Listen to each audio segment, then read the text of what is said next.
саламатсыздар урматтуу достор. Сиздер менен бул чыгарылышыбызда биз программист үчүн математика канчалык деңгээлде маанилүү экендиги жөнүндө сөз кылабыз. Мен могуна көңүл бурбай эле коебуз. Мен эмнеге reachable адрес кошсом деле эмнегедир аккаунтум ачылбай атат FaceTime мененчи. Илешпей бири бирибизди мени көрсөңүздөр болду, бул жака маани бериштин кереги жок. Так.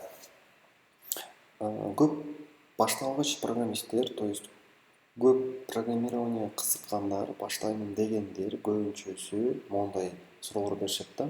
Программист үчүн, то есть программист болуш үчүн математиканы аябай жакшы деңгээлде билиш керек деп ойлошот да. Жана ошону башкы үчүн сурашат. Мен математикам начар, мен программист болсом болобу дегенчи. Либо программирование үйрөнө аламбы дейишет да.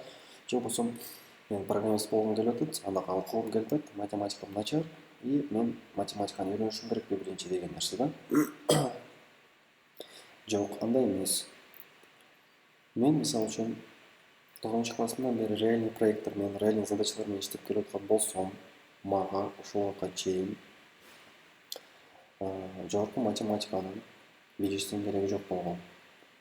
Мен деле математикам аябай жакшы эмес. Мен деле жакшы математиктердин катарына кирбеймин. Но спокойно задачаларды чечип келе атам. Негизи программирование деле бир нече сфераларга бөлүнөт. Фронт-энд, бэк-энд, веб-разработка, мобильная разработка, искусственный интеллект, machine learning, data science бөлүнүп кете берет.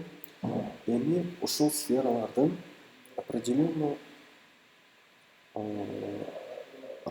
сфералар үчүн математика керек. Жакшы математикачы, например, алар кайсылар? Machine learning, искусственный интеллект, data science үчүн, мисалы үчүн ошол сыяктуулар үчүн жакшы математика керек делет да. Ал эми бэк-энд, фронт-энд, сырьёвая часть, мобильная разработка, веб-разработка сыяктууларга жогорку математиканын кереги жок.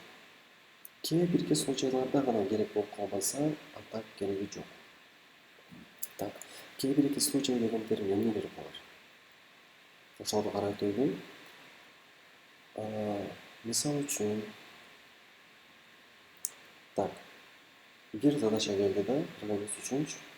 Негизи бул программист өзү бир задачаны компьютер кантип чечиш керек, кандай жол менен чечиш керек, ошону компьютерге программалоо тили менен айтып берген адам да.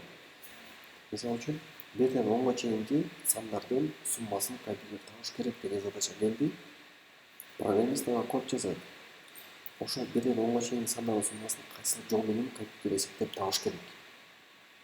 Ошону жазат да программист задачаны кантип чечиш керек экенин компьютерге айтат. А компьютер ошол менен бирге программисттин решениясы боюнча, решение боюнча жумуш кылып, компьютер берген задачаны обработка кылып, таап, анын жообун кайра айтат. Билдиңизчи? Вот. Биз азыр 1-ден 10-га чейинки сандардын суммасын табуу керек деген задачаны 3 түрлүү решение менен компьютерге айтып беребиз. То есть бир задачаны 3 түрдүү программист чечет деп түшүнсөк болот. Алардын бири математиканы билбеген жөнөкөй программист болот. Экинчиси бир аз хитрыраак программист болот. Үчүнчүсү математиканы билген программист болот. Вот. Үчөөнүн кантип чыгарышын жолун көрөбүз. Бирок 3 программа тең иштейт. Математиканы билген деле, билбеген деле задачаны чыгарат. Бирок анын плюс минус жактары болот. Ошол жөнүндө сөз кылып, мен көрсөтүп берейин анда.